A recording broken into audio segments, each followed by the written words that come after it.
আসসালামু আলাইকুম সবাইকে। তো বাটিয়ারির আরেকটা সুন্দর জায়গা হচ্ছে এটা। তো আমার পিছনে ভিউটা দেখতেছেন। তো এখানকার নিচে যে গাছগুলো দেখতেছেন এগুলো মূলত হচ্ছে আম বাগান। চলেন একটু কাছ থেকে দেখাই। এখানে পাহাড়িরা থাকে, পাহাড়িতে বাড়ি দেখা যাচ্ছে ও যে আপনাদের সামনে। ওই নারিকেল গাছ দেখা যাচ্ছে তিনটা, আমি একটু জুম করার চেষ্টা করতেছি।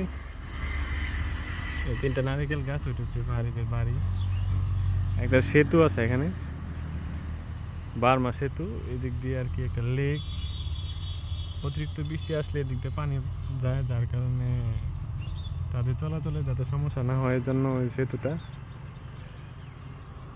ওই যে ওখানে পানি দেখা যাচ্ছে, বাট ওখানে বাড়িও আছে, দেখেন ছোটোখাটো বাড়ি। তো এই হচ্ছে বাটিয়ারি লেকের বর্তমান অবস্থা। তো এখানে আসলে সত্যি প্রাণটা জুড়ায় যায়। মূলত এর আশেপাশে যারা থাকে তারা প্রায়ই চলে আসে। দেখেন এই পাশটা দেখাচ্ছি,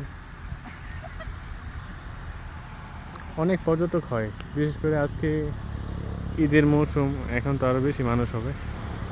তা আমার কাছে গাছটা খুব ভালো লাগছে, জানি না গাছটার নাম কি। পাতাগুলো দেখেন একবার হলুদ। তো জায়গাটা কেমন লাগলো আপনারা অবশ্যই কমেন্ট করে জানাবেন। বাইকটা এখানে রাখছি। তো বাইকটা আমার সাথে মোটামুটি 2020 সাল থেকে আছে, এখন পর্যন্ত আছে আলহামদুলিল্লাহ। খুব ভালো সার্ভিসিং দিচ্ছে আমার কাছে।